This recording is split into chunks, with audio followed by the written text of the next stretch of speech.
સભાના પ્રારંભે અને દિવસમાં આપણે ઘણી વખત પ્રાર્થના કરીએ છીએ, હે દયાળુ આપ સદાય રાજી રહો, એવું દિવ્ય જીવન જીવવું છે.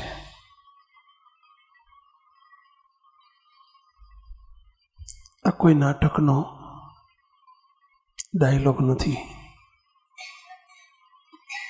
પ્રાર્થના છે. પ્રાર્થનાની અદબ અને આમન્ય મર્યાદા અચૂક જળવાવી જોઈએ.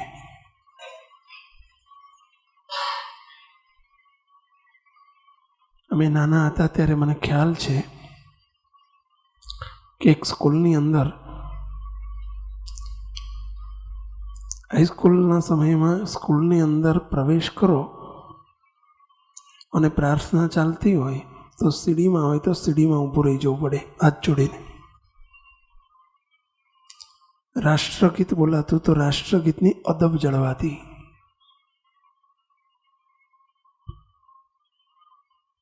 અદબ એટલે આમન્ય મર્યાદા. મુક્તો સૌ પ્રથમ આપ સૌને પહેલી તો એક વિનંતી કે આપણી દ્રષ્ટિને થોડી સંયમમાં કરી શકીએ. આપણે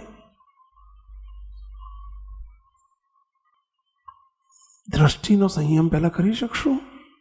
સભાની પહેલી શરૂઆત છે, પહેલી શરત આ હોવી જોઈએ.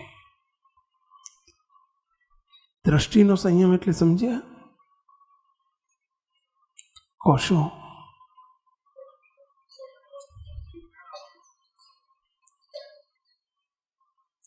પહેલું આપણી દ્રષ્ટિ મહારાજને છેલ્લાનું 25મું વતનામૃત છે. મને બહુ જ પ્રિય વતનામૃત છે. છેલ્લાનું 25 અને સાળંગપુરનું બીજું, આ બંને વચનામૃતો એક સરખા મહારાજના અભિપ્રાયવાળા છે. શ્રીજી મહારાજને ત્યાં પ્રશ્ન પૂછ્યો છે, હે મહારાજ, તમે તમારા ભક્તો પર શે પ્રકારે પ્રસન્ન થાઓ છો? તમે શે પ્રકારે રાજી થાઓ છો?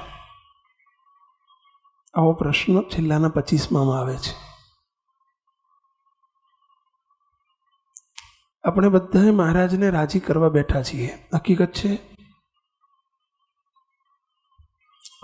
જો આપણી કચાશને દૂર કરવાનો પ્રયત્ન કરજો. આ સભા છે, આ સત્સંગ છે, આપણે બધા કંઈક આપણા દોષને વીણવા માટે બેઠા છીએ. જેમ ઘઉં વીણવા બેઠા હોય ને કાંકરો જોવે એટલે ફટ દઈને બહાર નાખે, એમ સ્વામિનારાયણ ભગવાનને આપણે પ્રાર્થના જે કરી, હે મહારાજ આપ સદાય રાજી રહો, બસ અમારી પર સદાય રાજી રહો. સત્સંગમાં આવીને અમારી ભૂખ કોઈ પ્રકારની અમારી મટવાની નથી, કારણ કે અમારો ઉદ્દેશ, સત્સંગનો હેતુ અમારો ફિક્સ નથી. એટલે અમને દ્રવ્યની ભૂખ, સંપત્તિની ભૂખ, આલોકના વૈભવની ભૂખ, માનની ભૂખ, મોટપની ભૂખ, ઘણી બધી ભૂખ છે. ત્યાં સુધી અમને રાજીપાની ભૂખ લાગવાની નથી. અને જેને રાજીપાની ભૂખ લાગે એને બીજી કોઈ ભૂખ રહેતી નથી.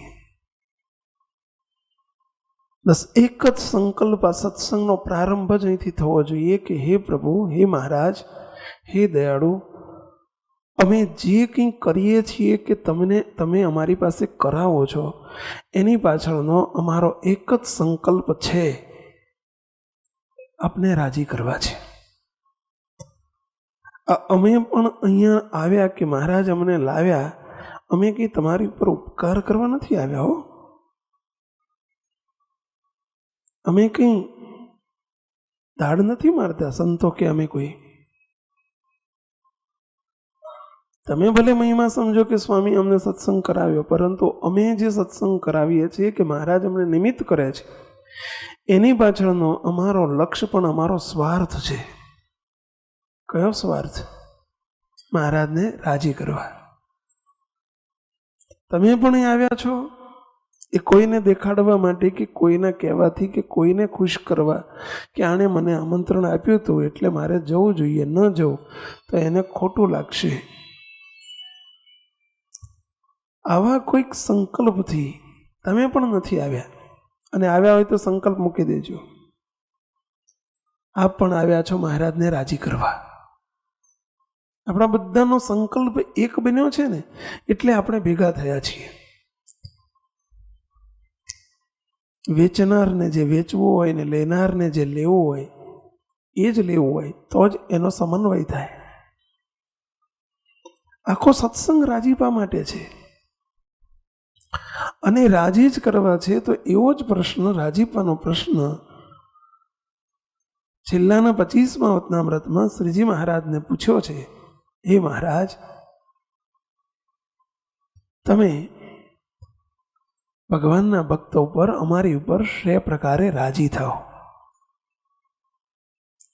ત્યારે શ્રીજી મહારાજ શું ઉત્તર કરે છે, ખૂબ ધ્યાનથી સાંભળજો મુક્તો. એ ઉત્તર સાંભળતા આપણે કોઈ રાજીપાને લાયક નથી એવું લાગે છે ને, એટલે આ પ્રશ્ન કાઢ્યો છે. શ્રીજી મહારાજ ત્યાં ઉત્તર કરી રહ્યા છે. મહારાજ કે ભગવાનના દર્શન કરતા હોય કે ભગવાનની સભાને વિશે બેઠા હોય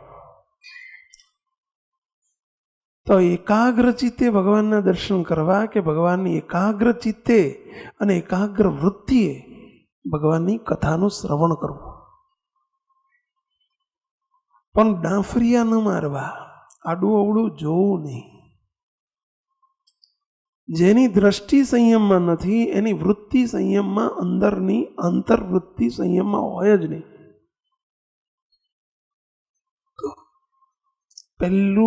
પહેલી શરત સત્સંગની આ છે, રાજી કરવાની. મહારાજ કે કોઈ દર્શન કરતો હોય, કથામાં બેઠો હોય ને જ્યાં ત્યાં ડાંફરિયા મારે તો અમે એવા ભક્ત ઉપર રાજી થતા નથી. આવું સ્પષ્ટ મહારાજ કે છે, અમે રાજી થતા નથી. એ મીંદડીયો ભક્ત છે. શ્રીજી મહારાજ એવું કહે છે, ને મીંદડીયો ભક્તની મહારાજે ઉપમા આપી છે. મીંદડીયો ભક્ત એટલે બિલાડી જેવો ભક્ત. મીંદડી કે છે ને, મીંદડી એટલે બિલાડી. બિલાડીને એકાગ્રામ તેમ ધ્યાન રાખીને બેઠી હોય, ધ્યાન કરતી હોય જણાતી હોય, પરંતુ એની નજર ક્યાં હોય? સહેજ જો ઊંધેડી ત્યાંથી પસાર થાય કે નજીકમાં એને ગંધ આવી જાય ને તરત એની નજર આમ ફર્યા જ કરે, ચકળ વકળ ફરતી હોય. ભગવાનનો ભક્ત હોય અને કોઈ આવ્યું, કોઈ ગયું, કોણ આવ્યું ને કોણ ગયું, શું થાય છે ને શું કરે છે, જો આપણી વૃત્તિ ચકળ વકળ હોય તો આપણે મીંદડિયા ભક્ત છીએ, સમજી લેજો. મહારાજ કહે છો સાળંગપુરના બીજામાં મીંદડિયો ભક્ત કયો છે? પહેલી બધાને વિનંતી છે મુક્તો,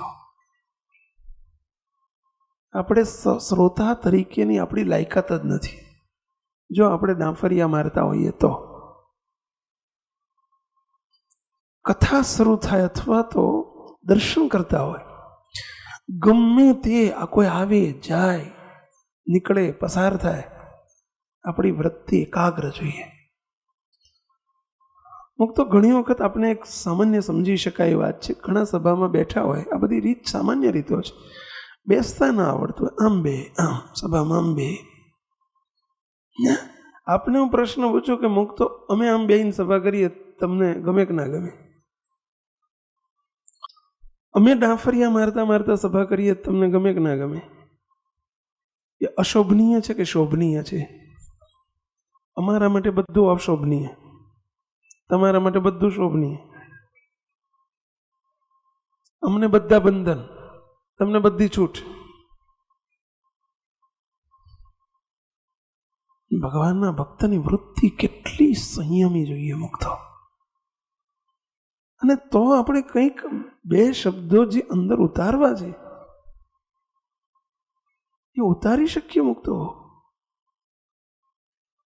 ગમે તેવો મોટાની રીત જુઓ. શ્રીજી મહારાજે પ્રથમના 37માં વતનામૃતમાં એક પરોક્ષનું દ્રષ્ટાંત આપ્યું છે. પ્રથમનું 37મું વતનામૃત. મહારાજ કે જનક રાજા, પરોક્ષનું દ્રષ્ટાંત છે પણ બહુ અદ્ભુત છે. જનક રાજા મોટા રાજા હતા, ચક્રવર્તી રાજા હતા. મિથિલા નગરી,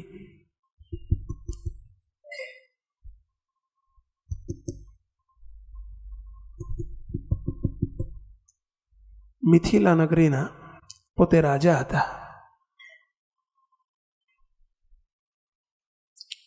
રોજ એમના ગુરુ કથા કરે. સુખદેવજી કથા કરતા અને જનક રાજા આગળ આવીને બેસતા. ઋષિ મુનિઓ પણ કથા સાંભળવા આવતા. ઋષિ મુનિઓ પણ આવે કથા સાંભળવા. પરંતુ એક વિશિષ્ટતા એ હતી કે બધા ઋષિ મુનિઓ આવી જાય, પણ જો એક જનક રાજા ન આવ્યા હોય તો કથા શરૂ ન થાય. ગુરુ આમ જોયા કરે કે જનક આવ્યા, એ ન આવે ને જો લેટ થયા હોય તો કથા લંબાયા કરે, એટલે ચાલુ જ ન કરે. અને જનક રાજા આવી જાય અને ઋષિ મુનિઓ કદાચ ન આવ્યા હોય ને તો કથા ચાલુ થઈ જાય. ઋષિ મુનિઓને ઘણી વખત સંકલ્પ થાય કે કેવો અવળો ન્યાય છે, કેવી નીતિ ગુરુ, કેવો ઇન્સાફ, આ કેવી રીત. અમે સાધુ સંતો છીએ, અમે ઋષિ મુનિઓ છીએ, અમારી ગેરહાજરી હોય તો કથા ચાલુ થઈ જાય, અને પેલો રાજા જો ન આવ્યો હોય તો એની હાજરીમાં, એની ગેરહાજરી હોય તો કથા ચાલુ ન થાય, વેઇટ કરે. ગુરુ ત્યાં સુધી મુલતવી રાખે, રાહ જુએ. એટલે આ શંકાનો કીડો ઋષિ મુનિઓના હૈયામાં સળવળે કાયમ માટે, અન્યાય લાગે. એક દિવસ ગુરુજી અંતર્યામીપણે આ વાત સાંભળી, જાણી, એટલે એમણે પોતાના યોગ પ્રભાવથી પાછળ આખું નગર, મિથિલા નગરી, અને એની આ રીતે પાછળ નગરી હોય ને બધા આ રીતે એની આગળના ભાગમાં સભા ચાલતી ચોકમાં. ગુરુજીને પાછળ નગરી સન્મુખ આવે, પણ બેઠેલાને નગરી ક્યાં આવે? પાછળ આવે. એક દિવસ ગુરુએ પોતાના યોગ પ્રભાવથી મિથિલા નગરીને સળગતી દેખાડી, પાછળ સળગતી દેખાડી. ભડ જાણે આગ લાગી.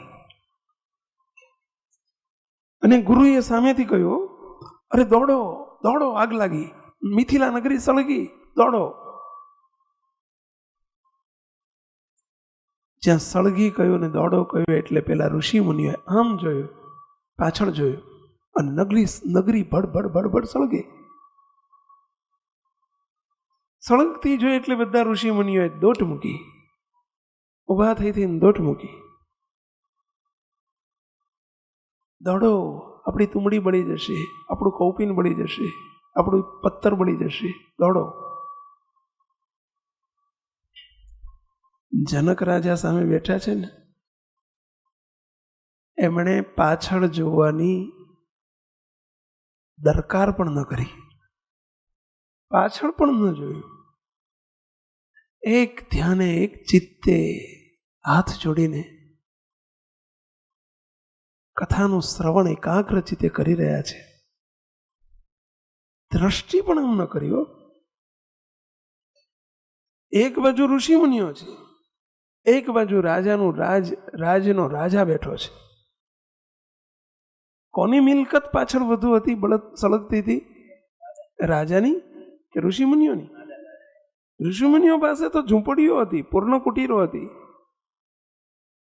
અને પર્ણ કુટીરમાં શું મિલકત હતી? કૌપી નથી, તુમડી હતી ને પથ્થર હતા. બીજું અમારે સાધુને વળી મિલકત છે નહીં. છતાં ઋષિ મુનિઓ નાઠા અને જનક રાજા નાસવાની વાત તો ક્યાં રહી, પાછળ સળગતી નગરી તરફ નજર શુદ્ધા ન કરી, નજર શુદ્ધા ન કરી. જનક રાજાને કહે છે, ગુરુજી, જનક, તારી આખી નગરી સળગે છે ને તું ઊભો કેમ થતો નથી? ત્યારે જનક રાજાનો જવાબ છે, ગુરુજી, આપની કથા ચાલુ રાખવા વિનંતી કરું છું. મિથિલા નગરી મારી છે જ નહીં, એમાં કશું જ સળગતું નથી. આપ જેટલી મિનિટ કથા બંધ રાખશો એ કથા જ મારી સળગી રહી છે. મારું એ મોટું નુકસાન છે. મિથિલા નગરી મારી નથી અને હું મિથિલા નગરીનો રાજા નથી. હું અત્યારે આપની પાસે બેઠો છું એ હું એક રાજા તરીકે નથી બેઠો. હું બેઠો છું ને મારી નગરી છે, નગરીનો હું રાજા છું, એ રીતે હું નથી બેઠો. હું તમારી સામે બેઠો છું, એક મુમુક્ષુ તરીકે બેઠો છું. અને મુમુક્ષુ તરીકેનું મારું લક્ષણ આ છે કે મારે મારી વૃત્તિઓને અહમ અને મમત્વથી પર ઉઠાવીને, મારા હુંકારથી પર ઉઠાવીને, એટલે કે નોખા પડીને મારે આપની કથાનું શ્રવણ કરવું જોઈએ.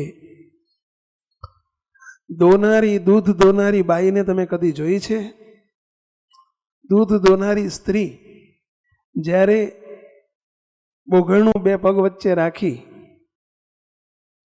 જો ગાય કે ભેંસ મારકણી હોય તો પાછળ નોજનું બાંધે. નોજનું કે ને શું કહે એને?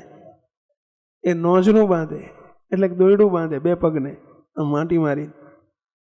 અને પછી જ્યારે ઉબળક પગે પેલી સ્ત્રી ધોતી હોય, દૂધની શેડ પડતી હોય, શેડ કહે ને, શેડ, ગાયના આંચળમાંથી દૂધની શેડ પડતી હોય, ત્યારે આપણે હું પ્રશ્ન પૂછું, કોઈ જોયું હોય તો ખ્યાલ હશે કે બોઘણું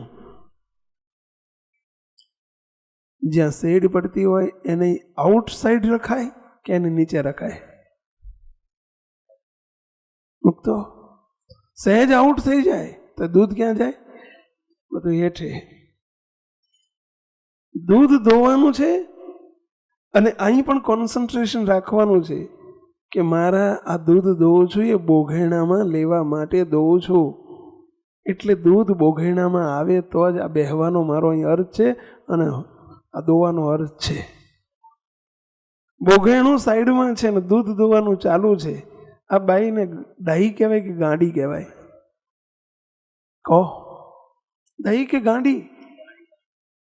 જોઈ છે એવી ગાંડી બાઈઓને તમે? તો અહીંથી દૂધ દોવાય છે અને આપણું બોઘેણું બાજુમાં છે. બોઘેણું એટલે સમજ્યા ને? આપણી આંખો ચકળવકળ કરે છે, આપણા કાન ચકળવકળ કરે છે, આપણું મન ક્યાંક ચકળવકળ કરે છે. ચકળવકળ એટલે સમજ્યા ને? ક્યાંય ઘૂમી રહ્યું છે. કેવી રીતે દૂધ અંદર જશે? પહેલી સભાની શરૂઆત થતા પહેલા દર્શન અને સભા શ્રવણ કરનારો, ભગવાનનો સમાગમ કરનારો ભક્ત કેવો હોય એની પહેલી શરત આ છે. પોતાની દ્રષ્ટિનો, શ્રવણનો, મનનો આ ત્રણ સંયમ એના ફરજિયાત જોઈએ. તો આપણી પાસે આનો બહુ જ અભાવ છે. હવેથી જરા શીખજો આટલું. આપણી વૃત્તિઓ સંપૂર્ણ એકાગ્ર જોઈએ. એક નગરી સળગી રહી છે અને છતાંય પોતાની રાજા છે પોતે. અને એનું કારણ છે પોતે દેહ ભાવથી પૃથક થઈને કથા સાંભળે છે. આપણે બધા હજુ એ કચરા હોતા બેઠા છીએ, એનું પરિણામ છે. એટલે આપણને ભાન જ નથી. મુક્તો ધન્ય છે એમ કે નગરી મારી સળગતી જ નથી. ઋષિ મુનિઓ જ્યાં પહોંચ્યા ને બધા દોડતા ભાગ્યા. ત્યાં ગયા ને ત્યાં કશું હળગતું જ નહોતું. આ તો યોગ માયાથી સર દેખાડ્યું હતું એવું. આઈને ભોંઠા પડીને પાછા આવ્યા, આઈને બેસી ગયા બધા માળાઓ લઈ લઈને, ડાયા ડમરા જેવા થઈને. જનક રાજાએ ત્યાં સહેજ ટકોર કરી, હે મહાત્મા પુરુષો, આપને એક સંકલ્પ થતો હતો કે રોજ આ જનક રાજા નથી આવતા ત્યાં સુધી સભા ચાલુ થતી નથી, અને અમે જો ના આવ્યા હોય તો સભા ચાલુ કરી દે છે, એટલે અમારા કરતાં જનક રાજાનું મહત્વ વિશેષ ગુરુજી સમજે છે, કારણ કે રાજા છે ને એટલે એને માન મોભો આપે છે અને અમારી કોઈ કિંમત નથી. પરંતુ હવે તમને સમજાય છે કે તમે મોટા કે આ જનક રાજા મોટા? તમને એવું સમજાય છે કે?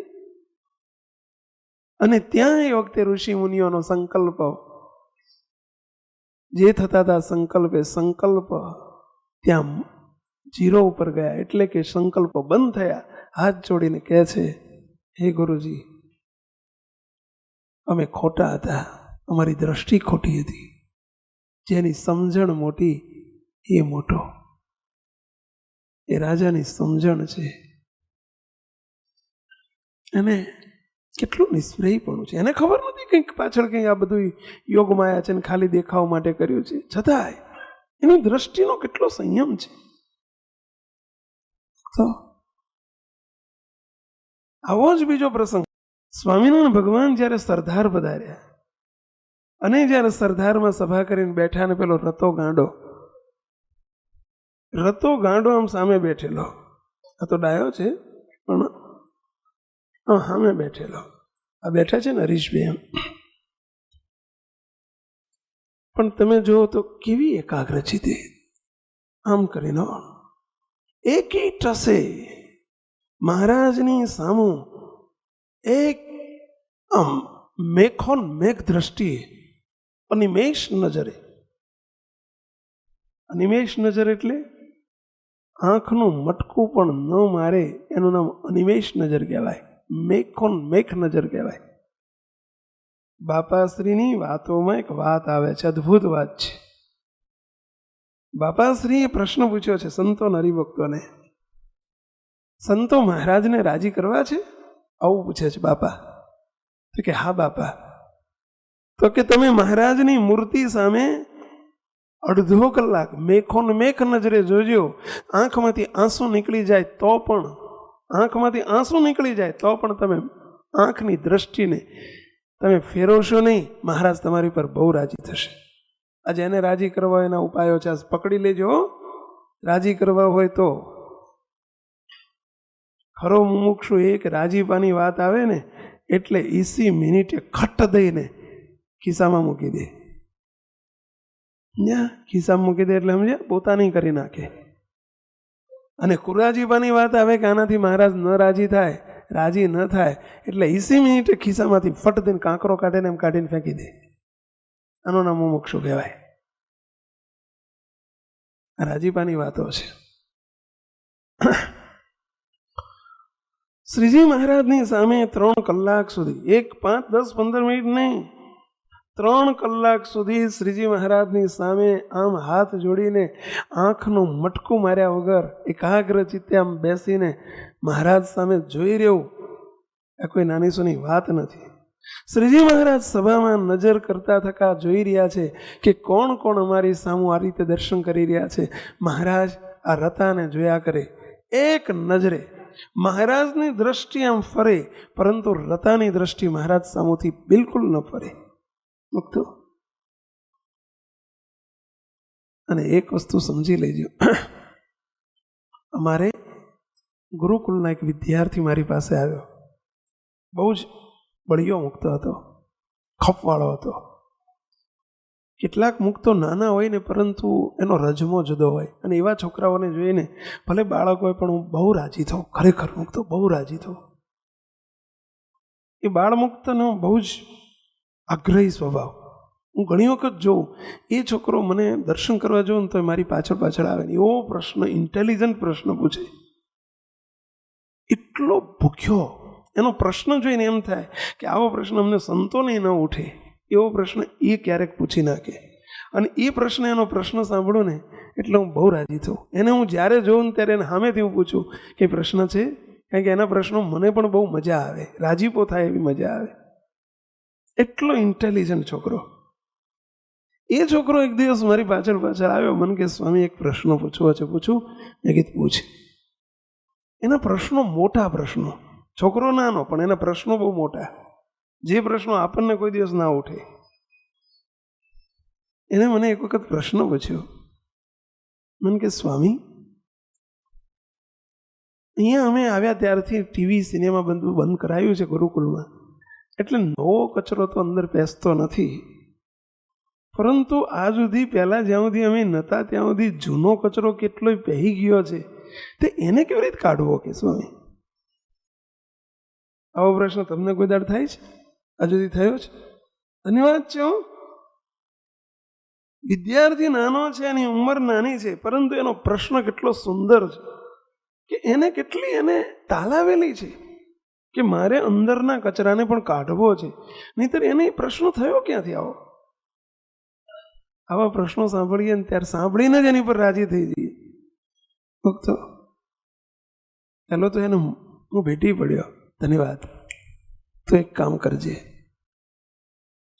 આજે હું સાંજે 5 વાગે એમને લાઇબ્રેરી છૂટે એટલે 5 વાગે હું મંદિરમાં આવીશ, તું પણ મંદિરમાં આવી જજે ઠાકોરજી આગળ, તને પ્રેક્ટિકલ જવાબ આપીશ. સાંજે હું તો ભૂલી ગયો પાછો, પણ એનો 4:45 થયા ને એટલે ફોન આવ્યો. મને કે સ્વામી મંદિરમાં પધારો છો? મેં કીધું હા, લે હું ભૂલી ગયો, આવું છું 10 મિનિટમાં. ગયો. એની ભૂખ છે આ પાછી, એ ભૂલ્યો નથી હો. અમને એક એના જે એની જે શૈલી, એનો પ્રશ્ન, એની રીત, પાછો ફોન આવ્યો, મને રિમાઇન્ડ કરાયું, બહુ રાજી થયો. એને ભૂખ કેટલી છે. નહીંતર છોકરો આવડો નાનો 8મા ધોરણમાં 9મા ધોરણમાં ભણનારો છોકરો, એને આ બધું હું પડ્યું હોય? એની ભૂખ કેટલી છે. દોડતો હું ગયો. મેં કે જો, પહેલો તો આપને પ્રશ્ન એટલા માટે આપની સભામાં આ વાત કરી રહ્યો છું કે મને એવું લાગે છે, અમને એવું લાગે છે કે આ પ્રશ્નના જવાબની જરૂર આપણે પણ છે, બધાને છે. કદાચ અમારી માનીનતા ખોટી પણ હોય. જો જરૂર હોય તો જ વાત કરું, નહીંતર આપણે બીજી વાત ઉપર જઈએ. કેટલાને જરૂર લાગે છે આ પ્રશ્નના જવાબની? જોજો. અને આ જે વાત ટોપિક ચાલી રહ્યો છે ને, મહારાજની કૃપાથી તમે જે વિષય અમને આપી દીધો ને આજે, એ ટોપિકને અનુરૂપ છે. સમજ્યા?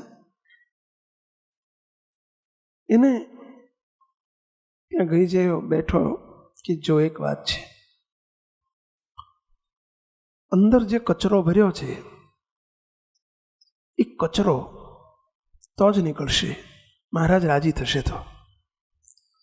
આપણે સ્વામિનારાયણ ધામમાં અમારા સંત આશ્રમમાં તમે આવ્યા હોય હમણાં છેલ્લા 6-8 મહિનામાં, અને ઉપર જે પહેલી સીડી ચડવાની જે પહેલી સીડી છે ને, એ સીડી ઉપર વચ્ચે એક સરસ સંતોએ મોટું એક પિક્ચર, સરસ એક મૂર્તિ, મોટી દિવાલ ઉપર મૂર્તિ પધરાવી છે. કોઈને ખ્યાલ હોય તો, મહારાજ, બાપા અને નીચે બાપજીની 3 પોઝ છે. ઉપર તમે પહેલે માળ આવો ને, આ સંતોની રૂમમાં કે આ સેવકની જોડે, તો એ વચ્ચે આવે છે. નીચે એક સેન્ટેન્સ લખ્યું છે, સંતો કહેશે. કયું વાક્ય છે? કોણ કહેશે? ચલો કહો. નિર્મળ સ્વામી. Very good. મહારાજ અને મોટા પુરુષનું હસ્તુ મુખારવિંદ એ જ અનંત દોષોને ટાળવાનો રાજમાર્ગ છે. હવે એક નીચે વાક્ય લખ્યું છે, ફરીથી બોલું છું, આ વાક્ય સમજવાનો પ્રયત્ન કરજો. આ કોઈ નાનું સોનું વાક્ય નથી. આ બહુ જ, જેને પોતાના દોષ ટાળવા છે એના માટેનું એક વાક્ય છે. મહારાજ અને મોટા પુરુષનું હસ્તો મુખારવિંદ એ જ અનંત દોષોને ટાળ્યાનો રાજમાર્ગ છે. રાજમાર્ગ એટલે ધોરીમાર્ગ છે, શ્રેષ્ઠ ઉપાય છે. રાજમાર્ગનો અર્થ શ્રેષ્ઠ ઉપાય છે. કયો શ્રેષ્ઠ ઉપાય બતાવ્યો? મહારાજ અને મોટા પુરુષનું હસ્તુ મુખારવિંદ. હસ્તુ મુખારવિંદ એટલે જેમ પેલો ફોટોગ્રાફર ફોટો પડાવવા કોઈ જાય અને કે ચલો સ્માઇલ સ્માઇલ પ્લીઝ, હસો જોઈ, ક્લિક કરતા પહેલાં એમ કે હસાવે ને, એવું વસ્તુ મુખારવી, એ તો આર્ટિફિશિયલ હાસ્ય છે, આર્ટિફિશિયલ છે, નેચરલ નથી. પરંતુ હસતું મુખારવિંદ એટલે અંતરનો રાજીપો, મહારાજ અને મોટા પુરુષનો અંતરનો રાજીપો. અને એ રાજીપાથી જે હસે ને, રાજીપાનું જે હાસ્ય હોય ને, એ હસે એમાં અનંતના દોષને બાળી નાખે. ઓળખતો એના હાસ્યમાં અનંતના સામે બેઠેલાના દોષ બળી જાય, વાસનાઓ બળી જાય. તમે કહે છે કે આવું હોતું હશે? અરે ઓય, હોતું હશે નહીં, છે જ, આમ જ છે. ઓળખતો આ નરી વાસ્તવિકતા છે. આ બધી આ કલ્પનાઓ નથી. આ વાક્યો કોઈ ચોપડીમાંથી બેઠા ઉતારેલા વાક્યો નથી. આ તો પ્રભુના મુખારવિંદમાંથી સીધા ડાયરેક્ટ આવેલા વાક્યો છે. મુક્તો એની નરી વાસ્તવિકતા છે. એને આ પેલા બાળકને, અમારા ગુરુકુળના વિદ્યાર્થીને આ વાત કહી કે અનંત અંદર રહેલા જે દોષ પેસી ગયા છે એ બાળવા છે, એ ટાળવા છે. તો મહારાજને હસાવતું, તું મહારાજની સામે બેસ અને રોજ તું 10 મિનિટ તને લેસન આપું છું, 10 મિનિટ 15 મિનિટ તું મહારાજની સામે બેસી જા અને મહારાજને હસાવ. અને જે મહારાજ હસશે ને એટલે તારા અંદરના દોષ બળીને ભસ્મીભૂત થઈ જશે. તો કે સ્વામી મહારાજ હશે? કીધું કેમ? ફોટો માનેસ તું? આ ચિત્ર છે, આ પ્રતિમા છે? તો મહારાજ હશે. મને કે કેવી રીતે હશે? શીખવાડો ને. મેં કીધું પેલા તું સામે બેસ, મારી સામે તું બેસ, અને હું તને હસાવું, તું મને હસાય. કેવી રીતે હસાય? મેં કીધું હું તારી સામું નક્કી કરીને બેસો છું કે મારે હસવું નથી, તું નક્કી કરી નાખ કે મારે હસવું નથી, અને તું મારી સામું આમ એકાગ્ર ચિત્તે તાટક કરીને બેસી જ જા, આંખોમાં આંખ પરોવીને તું બેસી જ રહે, અને હું તારી સામું બેસી રહું. મુક્તો કોક દિવસ આવો અખતરો કરજો. 5 જ મિનિટ જો એકબીજાની આંખમાં આંખ મળે અને ગમે એવો સંકલ્પ દ્રઢ કર્યો હોય ને કે મારે હસવું નથી, 5 મિનિટ 7 મિનિટ 10 મિનિટ 15 મિનિટ હસી જ પડે. મુક્તો અખતરો કરજો કોક દિવસ. જો જેમ માણસ અને અમે બે હસી પડ્યા, 8 જ મિનિટમાં અમે બે હસી પડ્યા, સમજ્યા? હમ જોઈને મેં કીધું જેમ હું હસી પડ્યો, મેં નક્કી કર્યું હતું કે મને નથી હસવું, એને મેં નક્કી કરાવ્યું હતું કે તું હસવું નથી, એવું જ નક્કી કર્યું. તું હસી પડ્યો, હું હસી પડ્યો, બસ. એમ મહારાજની સામું તું 10 મિનિટ સુધી જોયા કર, ત્રાટક કરીને જોયા કર, મેખ નજરે જોયા કર, આંખમાં આંસુ આવી જાય તો ભલે પણ જોયા કર, અને મહારાજ હસી પડશે. તને દર્શન થશે કે મહારાજ હસે છે તારી સામે, તને દર્શન થશે. આ ઉપાય ફક્ત બાળક માટેનો નહોતો, આપણે પણ બધા બાળકો છીએ. સમજી લેજો, આપણે પણ મહારાજના બાળકો છીએ. અને મહારાજ જ્યાં હસવાનું ચાલુ કરશે ને એની સાથે જ તારા અંતરના જે દોષ છે ને, મૈલી જે વાસનાઓ છે ને બળતી જશે. તને દેખાશે જેમ કોઈ કાગળિયું બળતું હોય ને એમ તને બળતું દેખાશે કે મારી વાસના બળે છે. કરી શકીએ આપણે આવું કંઈ? અને તો જ કરી શકશો. હવે 10 મિનિટમાં હો બાજુ નજર કરી નાખી હોય, સમજ્યા? એકે કશું જોવામાં બાકી ના રાખ્યું હોય, એને હું 10 મિનિટ ભગવાનની હું દ્રષ્ટિ કરી શકે. મુક્તો આ છે દ્રષ્ટિનો સંયમ, કોન્સન્ટ્રેશન ઓફ ધી સાઇટ. સમજ્યા? બહુ મોટો સિદ્ધાંત છે. તમે એક વિચાર કરો, નાના હતા ત્યારે આપણે જોતા હતા, પેલો બિલોરી કાચ માસ્તર રાખતા હતા સૂર્યના તાપમાં, અને પછી નીચે રૂ રાખતા, ખબર? જોયું છે તમે? અને પછી આમ બડબડ રૂ હળગવા માંડે 2-3 મિનિટમાં. જોયેલું ને વેલે? આપણે બધા એક પ્રયોગ કરાવતા, આપણને ખબર છે? નીચે રૂ સળગે. એટલે આ રૂના ઢગલા પડ્યા છે જીનમાં, મોટા મોટા હજારો મણના ઢગલા પડ્યા હોય છે, તોય હળગતા નથી. સૂર્યના તાપમાં જ પડ્યા હોય છે, ખુલ્લા જ પડ્યા હોય છે, તોય હળગતા નથી. અને આ રૂ આટલું કેમ હળગવા માંડ્યું? કારણ કે ત્યાં એ શક્તિનું કોન્સન્ટ્રેશન થયું. જે કિરણો છે ને એ કિરણોનું ત્યાં કેન્દ્રીકરણ થયું, અને એટલે તાકાત નવી ઊભી થઈ અને બાળી મૂકે છે. એમ ભગવાન અને આપણી જ્યારે દ્રષ્ટિ એક થાય ને એટલે મહારાજની દિવ્ય શક્તિ એ પ્રદાન થાય છે અને દિવ્ય શક્તિ અંદરના અંતરશત્રુઓને બાળી નાખે છે. મુક્તો બહુ જરૂરી છે. પ્રયોગ કરજો, જોજો. આ પ્રયોગ નથી હો, આ વાસ્તવિકતા છે. આ બધી નરી વાસ્તવિકતાઓ છે. અડધો કલાક કોઈક દિવસ, પણ એના માટે પ્રેક્ટિસ પહેલી શરૂ કરવી પડશે આવી સભાઓમાંથી ને એમાંથી, કે આપણે અહીં તો હખણા રહીએ. દ્રષ્ટિનો સંયમ કેળવો. જો ધન્ય છે 3 કલાક સુધી રતો ગાંડો મહારાજની સામે આમ એક નજરે મેખોન્મેક દ્રષ્ટિએ જોયા કરે. મહારાજની નજર બહાર નહોતું. આ સાંભળી લેજો. અહીંયા બેઠેલા બધા ભલે તમે એમ સમજતા હોય કે મને કોક જોતું નથી, પણ તમને મહારાજ તો જોવે છે. બધાને, કોઈ નજર બહાર નથી. આપણે અહીં સામે જ બેઠા છીએ એટલે નહીં. તમે અંધારામાં હશો ને તોય તમે મહારાજની નજર બહાર નથી. એક વાત સમજી લેજો, મહારાજની નજર બહાર નથી, એમની નજરમાં છો જ. તમે કહેશો પણ મહારાજ અમારી જોડે ભગવાન છે જ નહીં ને. અરે ભાઈ, તમારી એ ભૂલ છે. તમારી જોડે મહારાજ નથી અને મહારાજ તમને જોતા નથી, એ તમારી ભૂલ છે, મોટી ભૂલ છે. 8 પાનશેરીની ભૂલ છે. કેમ કહું? અમારે વચ્ચે બાળ શિબિર હતી, બાળકોની શિબિર હતી ગઈ સાલ આપણે સ્વામિનારાયણ ધામ ઉપર. તે જુદા જુદા કેન્દ્રોના ઘણા બાળકો આવેલા.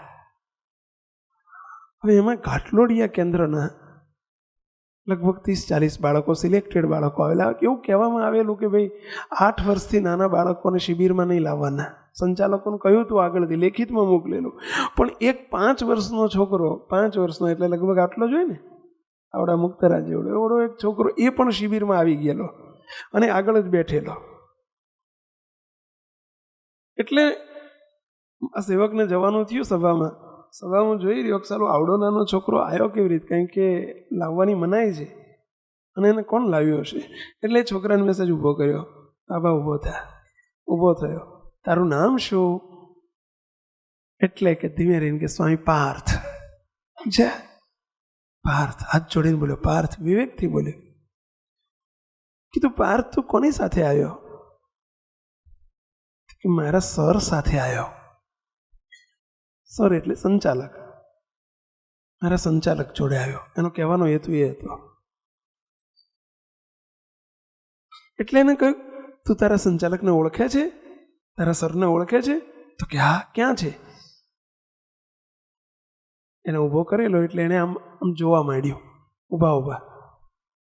હાઈટ નાની એટલે એને કંઈ દેખાયું નહીં. મેં કીધું એક કામ કર પાર્થ, તું આ બાજુ ત્રણેય બાજુ જ્યાં તું ફરી આય, તારા સંચાલકને શોધી આય, અને શોધે ને તને મળી જાય ને એટલે ઊભા કરજે અને મારી આગળ લઈ આય. છોકરો આજ્ઞાંકિત હતો એટલે આમ ચારે બાજુ ફરીને આવ્યો. એને મળ્યા નહીં પેલા સંચાલક. મેં કીધું હવે તું ઊભો રહે. સંચાલકને કહ્યું કે સભામાં માઇકમાં એનાઉન્સ કર્યું કે ભાઈ આ બાળકનો સંચાલક કોણ છે, જરા ઊભા થાવ, જે એને લાવ્યા છે. પાછળથી એક સંચાલક ઊભા થયા. એ કે સ્વામી હું લાવ્યો હતો. મેં કીધું આ પાર્થને ખબર નથી કે તમે ક્યાં બેઠા છો, પણ તમને ખબર હતી કે તમારો આ પાર્થ ક્યાં બેઠો છે? તમને ખબર હતી? મને કે સ્વામી સાચું કહું, ક્યાં બેઠો છે એની વાત ક્યાં કરો છો? જ્યારે સવારમાં અમે 2 દિવસ માટે પ્રોગ્રામમાં હું લઈ આવ્યો છું, 2 દિવસની શિબિર છે. સ્વામી જ્યારે સવારમાં એના ઘેર એની મમ્મીની એ રોઈને પાછળ થયું. એની મમ્મી કે લઈ જાઓ ને, એટલે હું લેવા ગયો. પણ એની મમ્મીએ મને કહ્યું કે સાહેબ આ મારો પાર્થ તમને હું સોંપું છું. મને ભલામણ કરી કે એ હોવે, બેહે, નાય, ધોવે એનું તમે ધ્યાન રાખજો, એની કાળજી રાખજો. તમે એને જોતા રહેજો, ભૂખ્યો ના રહે, સૂઈ જાય ટાઈમે ટાઈમે.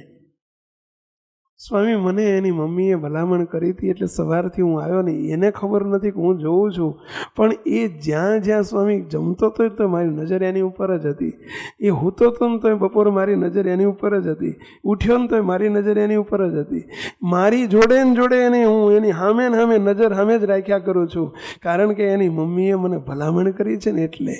મેં કીધું ત્યારે તમને પણ એ ખબર ના હોય તો સાંભળી લેજો, તમને પણ અમે સ્વામિનારાયણ ભગવાને તમારા બધાયની અમે મહારાજને ભલામણ કરી છે કે હે મહારાજ આ બધાયની જોડે ને જોડે તમે રહેજો ને અમનું ધ્યાન રાખજો, અમે ભલામણ કરેલી છે મુક્તો, અને એટલે અમને ખબર છે કે મહારાજ તમારી સામું નજર રાખી રહ્યા છે, ધ્યાન રાખજો મુક્તો. અમે ભલામણ કરી છે એટલે અમને તો એટલી ખબર હોય કે આ વફાદાર, હજુ એક સંચાલક વફાદાર હોય. મહારાજને તમે નહીં જોઈ શકતા હોય કે મને જુએ છે, પણ મહારાજની નજર નિરંતર તમારી પર મંડાયેલી છે, ધ્યાન રાખજો મુક્તો. તો એ પ્રભુ મહારાજ જુએ છે તો એની આમન્ય, એની મર્યાદા એને કેળવો. અહીંયા રતો ગાંડો સામે બેઠો બેઠો એક નજરે આમ અતૂટ નજરે કોન્સ્ટન્ટ અખંડિત નજરે આમ જોયા કરે, એક નજરે 3 કલાક સુધી હાથ જોડીને. સ્વામિનારાયણ ભગવાન જોઈ રહ્યા છે કે બીજાને પણ હું જોઉં છું ને આને પણ જોઉં છું, બીજા ડાંફરિયા મારે છે ને સભામાં બેઠા છે ને આ તો જોવાની સ્થિતિ તો જુઓ.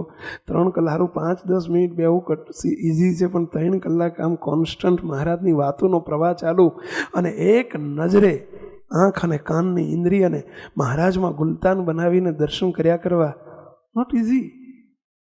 સજી મહારાજ રાજી થઈ ગયા, અને રાજી થઈને શું કે મહારાજ કે રતા ઊભો થા, આ તો મારા દર્શન જે 3 કલાકથી કરી રહ્યો છું ને, તારી એકાગ્રતા અને દ્રષ્ટિના સંયમને જોઈને હું અતિશય પ્રસન્ન થયો છું, માટે માગ તું માગે આપી દઉં, તું મારી પાસે વચન માગ. મુક્તો આ છે દ્રષ્ટિ સંયમનો પ્રભાવ, આ છે દ્રષ્ટિ સંયમની જરૂરિયાત, આ છે રાજીપાના પાત્ર થવા માટેનું માધ્યમ, એનો ઉપાય. મુક્તો દ્રષ્ટિનો સંયમ બહુ જરૂરી છે. આપણે રાજી કરવા જ મહારાજને બધાને આ યાદ કરશું કાયમ માટે આ વાત. મુક્તો કેટલાક પાયાના સિદ્ધાંતો છે સત્સંગના હર હંમેશ માટે, અને આનું કારણ શું છે ખબર છે? આપણે કોઈ દિવસ પૂજા કરતા હોય તો તમારી દ્રષ્ટિ આવી જશે, હું 100% કહું છું, બોલો 100% કહું છું. સ્વામિનારાયણ ભગવાન પોતે અમદાવાદમાં બિરાજ્યા છે, અને અમદાવાદમાં જ્યાં કાલુપુર મંદિર છે, નવો વાસ કહેવાય, અને નવા વાસમાં મહારાજ મંદિર થયું એ પહેલાં સભા કરીને બેઠેલા, અને એ વખતે મહારાજ વિશાળ સભા સંતો હરિભક્તોની કરીને બેઠા છે, અને એ વખતે પેલા નટ લોકો રમવા આવ્યા. મહારાજને કહે છે મહારાજ અમને રમવાની છૂટ આપો ને. શ્રીજી મહારાજ કે ચલો કરો ખેલ તમારો શરૂ. સભા વચ્ચે સત્સંગની સભામાં મહારાજે ખેલ કરાયો, અને નટે હામે દોયડું બાંધ્યું, વાંસડો બાંધ્યો, અને વાંસડા ઉપર નટે ચાલવા માંડ્યું. બધા તાળીઓના અવાજથી ગડગડાટથી બેલેન્સ કરતો જાય, ચાલતો જાય, આ બાજુથી પેલી બાજુ, પેલી બાજુથી આ બાજુ, એમ દોડે, સાંસડા ઉપર દોડે. બધા તાળીઓથી ખુશ થઈ ગયા અને રાજી થઈ ગયા. ત્યારે સભામાં બેઠેલા કેટલાક સંતોને, મુક્તાનંદ સ્વામી આદિ સંતોને સંકલ્પ થયો કે મહારાજે આજે સભામાં ખેલ કેમ કરાયો, આવી રમત મહારાજે કેમ કરાઈ, કંઈક હેતુ હશે. ત્યાં સ્વામિનારાયણ ભગવાન સંતો ભક્તોને ઉદ્દેશીને એમ કે સંતો કંઈ ખબર પડી આમાં? તમને આમાંથી એક મેસેજ, એક સંદેશો અપાવવો છે મારે. કંઈ લીધો સંદેશો તમે? કે નટ ચડ્યો જેમ વાંસ સડે, જોવા મળે સઘળું ગામ. આ સઘળું ગામ અહીં બેઠું જ બધું, આખું ગામ જેટલા હરિભક્તો બેઠા છો, પણ નટ ન જુએ કોઈને. તમે બધા નટની સામું જોતા હતા અને તાળીઓ પાડતા હતા, પણ નટ તમને કોઈને જોતો હતો? નટ તમારી સામું જોતો હતો? કે ના મારા જોયું હોત તો શું થાય? નટ ન જુએ કોઈને, અને જુએ તો બગડે કામ. તો આપણે નટ જોડેથી કંઈક તો શીખો તારે, એને આપણો ગુરુ બનાવો. કે નટ પણ પોતાનું કામ કરવા બેઠો છે એ વખતે એકાગ્ર ચિત્તે પોતે કોઈની સામું, આખી દુનિયા, આખું સભામાં 500 જણા એની સામું જોઈ રહ્યા છે, પણ એની નજર કોઈની સામું નથી જતું. બધા તાળીઓ પાડે છે, છતાંય તે એની નજર કોઈ એમાં લોપાતી નથી. એની નજર શુદ્ધ આમ નથી કરતો, અને પરિણામ સ્વરૂપે એ ખેલ કરી શકે છે. નહીં તો શું થાય પહેલાં, એ જો બીજાની સામું જોવા જાય તો શું થાય? પડે હેઠો, હાડકા ભાગી જાય. આપણે હાડકા ભાગી ગયા છે ને હજુ નથી હરખા આવતા. એનું કારણ જ આ છે કે આપણે ક્યાં સંયમ છે દ્રષ્ટિનો. એક એ પોતે પોતાનું કાર્ય કરવા બેઠો છે, તો work while you work and play while you play, that is the way to be happy. I say, ઇંગ્લિશમાં આવી કહેવત આવતી કે જે મિનિટે, જે સમયે જે કાર્ય કરવા માંડો એ કરી જાણો. મૂકતો હાથમાં માળા છે તો એકાગ્રચિતે પ્રભુની માળા ફેરવતા બી શીખો, એકાગ્રચિતે પૂજા કરતા શીખો, એકાગ્રચિતે કથામાં બેસતા શીખો. અને એ આપણી દ્રષ્ટિનું કોન્સન્ટ્રેશન, એકાગ્રતા, એ જ આપણા અંતરના દોષોને, માહિલા દોષોને બાળ્યાનું સાધન છે. અને પ્રભુના રાજીપાનું, મહારાજના રાજીપાનું સાધન છે. અને જોયું આપણે શ્રીજી મહારાજ આજે નટ ઉપર રાજી કેમ થયા? શ્રીજી મહારાજ આ ખેલ કરાયો શું કરવા? એકાગ્રતા કેળવવા માટે. આજે મહારાજે રતા ગાંડા ઉપર રાજી કેમ થયા? એની એકાગ્રતા જોઈને. શ્રીજી મહારાજ એટલે વચનામૃતા છેલ્લાનું 25 અને સાળંગપુરનું 2, અને એમાં મહારાજ સ્પષ્ટ કહે છે કે મીંદડિયા ભક્ત ન થાય, અને બીજો શબ્દ વાપર્યો, ખિલકોડી જેવા ન થાવ. આવું મહારાજ 2 દર્શાંત આપ્યા છે. ખિલકોડી જેવા ભક્ત ન થાવ. ખિલકોડી એટલે સમજ્યા? ખિસકોલી. આ વિડીયો જો આપને પસંદ આવ્યો હોય તો તેને લાઈક કરો અને શેર કરો. અને હા, આવા જ લેટેસ્ટ વિડીયો મેળવવા માટે SMVS ચેનલને સબસ્ક્રાઇબ કરવાનું અને બેલ આઇકોન પર ક્લિક કરવાનું ન ભૂલતા હો.